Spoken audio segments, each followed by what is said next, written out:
जय श्री बालाजी।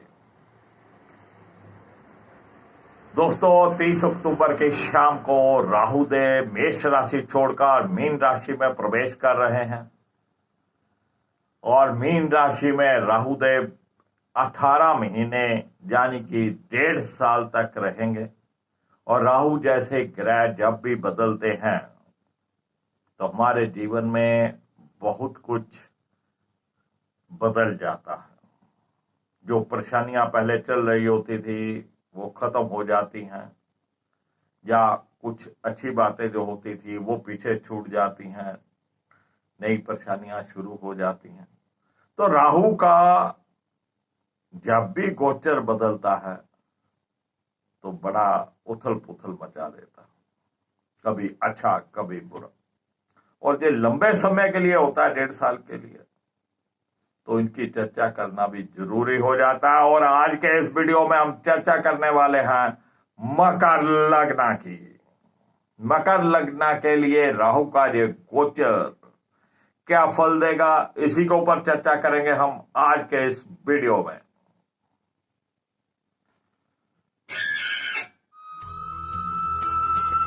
मार्केश विशिष्ट आप सबका स्वागत करता हूं। राहु का गोचर मकर लग्न के 3य भाव में होगा। 1.5 साल 18 महीने राहु मकर लग्न के 3य भाव में गोचर करेंगे। और इससे पहले राहु का गोचर चतुर्भाव में था, जो कि घर परिवार से संबंधित है, माता श्री की से संबंधित है, और हमारे व्हीकल से, घर के सुख से। तो इन सब चीजों से जो परेशानियां चल रही थी अब उनसे निजात मिलने वाली है। बृहस्पति देव वहां रह जाएंगे, माता श्री की सेहत अच्छी हो जाएगी। किसी भी प्रकार का कोई आपको व्हीकल लेना था, कोई प्लॉट लेना था, कोई घर लेना था, अब वो बृहस्पति देव दिलवा देंगे। लेकिन अब राहु का गोचर 3य भाव में हो गया, मकर लग्न के 3य भाव में। और 3य भाव में जब भी पाप ग्रह जाते हैं, जब पाप ग्रह बैठते हैं, जब देखते हैं, तो जातक के बाहुबल में बढ़ोतरी कर देते हैं। यानी कि उसकी बुझाओं में या उसके अंदर एक ऐसा नया जोश आ जाता है, वो बड़ा भाग दौड़ करके अपने कार्यों को करता है। तो राहु का 3य भाव में आना आप में एक नया जोश भरेगा। बड़ी जोर शोर से आप अपने हर कार्य में लगेंगे। लेकिन छोटे भाई बहनों के साथ थोड़ा मन मुटाव रह सकता है, उनका सहयोग आपको कम मिल सकता है। दोस्तों और मित्रों का सहयोग थोड़ा कम हो सकता है। 3य भाव से राहु की जो पंचम दृष्टि रहेगी वो मकर लग्न के 7म भाव के ऊपर रहेगी। और 7म भाव होता है हमारे वैवाहिक जीवन का। तो राहु की यह दृष्टि वैवाहिक जीवन में कुछ ना कुछ उथल पुथल करेगी। लाइफ पार्टनर के साथ मन मुटाव हो सकता है, मतभेद की स्थितियां पैदा हो सकती हैं, और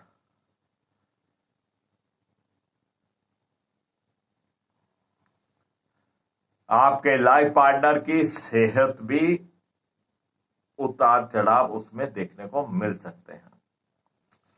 तो राहु की दृष्टि रहने वाली 7म भाव के ऊपर अगर किसी की जन्म कुंडली में भी राहु की स्थिति 7म भाव में है या 7म भाव के ऊपर दृष्टि है, और आपको महादशा या अंतरदशा राहु की चल रही है, तो ऐसे समय में सावधान हो जाइएगा। लाइफ पार्टनर के साथ किसी भी डिस्प्यूट में नहीं पड़िएगा, नहीं तो बात बहुत ज्यादा बढ़ जाएगी।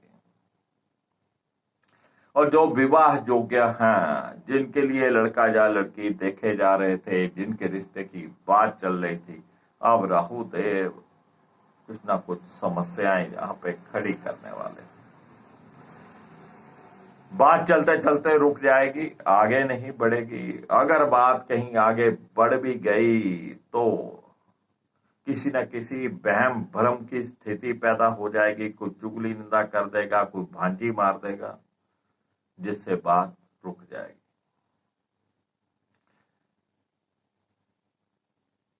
तो राहु की ये दृष्टि वैवाहिक जीवन के लिए बहुत अच्छी नहीं है। ये तृतीय भाव से राहु की जो सप्तम दृष्टि रहने वाली है वो मकर लग्न के भाग्य भाव के ऊपर रहेगी। और राहु जैसे ग्रह, क्योंकि ये पापी ग्रह हैं और पापी ग्रहों का काम होता है हर कार्य में कुछ न कुछ रुकावट डालना। नवम भाव को जब राहु देव देखेंगे तो वो आपके धर्म कर्म में जो आपकी रुचि है, जो नित्य नियम है आपका, रोज कुछ ना कुछ पूजा पाठ करना, उसमें बाधाएं उत्पन्न डालें। आपके भाग्य में रुकावटें खड़ी करेंगे, आपके हर कार्य में देरी, हर कार्य रुक रुक कर होगा। पिताश्री की सेहत में उतार चढ़ाव दे सकते हैं। और नवम भाव के ऊपर जो राहु की दृष्टि है, इसको शांत करने के लिए आपको धार्मिक रहना बहुत जरूरी है। आप धार्मिक रहिए, वैसे तो आपका मन लगने नहीं देगा राहु।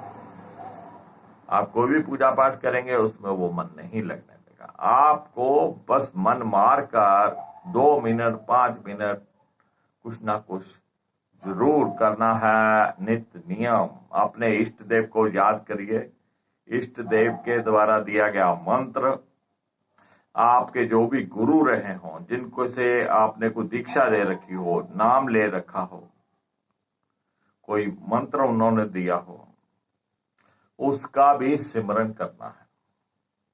ये इष्ट देव और गुरुदेव यही बचाएंगे आपको और आपके भाग्य में आ रही रुकावटों को दूर करेंगे।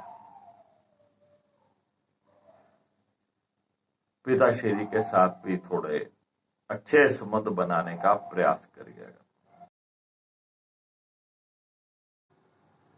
और तृतीय भाव से राहु की जो नवम दृष्टि रहने वाली है वो रहेगी हमारे लाभ भाव के ऊपर। और आय के साधनों के लिए आपको बहुत ज्यादा भाग दौड़ करनी पड़ेगी। और ये भाग दौड़, क्योंकि राहु तृतीय भाव में आए हैं, तो आप में हिम्मत और जोश दे के रखेगी और आप आय के साधनों के लिए बहुत भाग दौड़ करेंगे। और जितना आप कर्म करेंगे, जितना आप धार्मिक रहेंगे, अगर धार्मिक रहने से भाग्य जागेगा, जब भाग्य सही होता है तो आपके कार्य भी सीधे पड़ते हैं। और जब आप अपने कर्मा सही रखते हैं तो शनिदेव भी अच्छे रहते हैं। जो जॉब में है उनको ऐसी स्थिति में अपना जॉब नहीं बदलना है, पुरानी जगह पे रिजाइन नहीं करना है। अगर आपने रिजाइन कर लिया तो फिर आगे आपको जॉब मिलने में समस्याएं आएंगी। उस लेवल का जॉब फिर नहीं मिल पाएगा, या उस लेवल का जॉब मिल गया फिर वो सैलरी आपको नहीं मिल पाएगी। तो आय के साधनों के लिए राहुदेव भाग दौड़ करवाएंगे। और जो चुस्ती चालाकी से कार्य करते हैं, कुछ ना कुछ इधर उधर से ऊपर से बनाने का कार्य करते हैं, या आप समझ लीजिए कहीं ना कहीं 2 नंबर से, तो उनके लिए राहुदेव कुछ फायदेमंद हो सकते हैं। लेकिन सोच समझ के चलिएगा, राहुदेव फिर किसी ना किसी समस्या में भी डाल देते हैं। राहु की यह नवम दृष्टि आपके बड़े भाई बहनों के साथ ताल्लुकात बहुत अच्छे नहीं होंगे, उनका सहयोग आपको पूर्ण नहीं मिल पाएगा। कुछ ना कुछ मनमुटाव की स्थिति भी हो सकती है। और जो भी आपकी इच्छाएं हैं, उन इच्छाओं को भी यहाँ पे थोड़ा आपको कम करना पड़ेगा, क्योंकि राहु देव का कार्य है रुकावट डालना। तो राहुदेव यहाँ पे आपको हिम्मत और जोश देंगे, आय के साधनों के लिए बहुत भाग दौड़ करवाएंगे। और धार्मिक रहिएगा, जो भी आपके गुरु हैं, जो भी आपके इष्ट देव हैं, उनका पाठ जरूर करिएगा और रुकावटें जो निकलती चली जाएंगी। किसी भी धार्मिक व्यक्ति के खिलाफ आपको किसी भी प्रकार की कोई चुगली निंदा नहीं करनी है। उनके बारे में कुछ भी पीठ पीछे भी आपको कोई अपशब्द नहीं बोलने हैं और साधु सन्यासियों का सत्कार करिएगा, उनका आशीर्वाद लीजिएगा।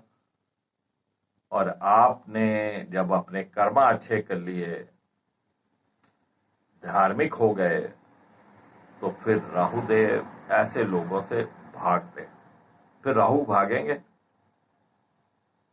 और एक बात को याद रखिएगा, जो लोग किसी की भी चुगली निंदा करते हैं, पीठ पीछे दूसरों की बुराइयां करते हैं, उनका राहु खराब हो जाता है।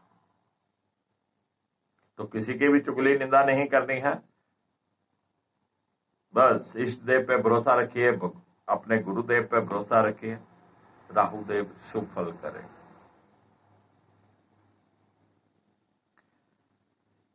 जय श्री बालाजी।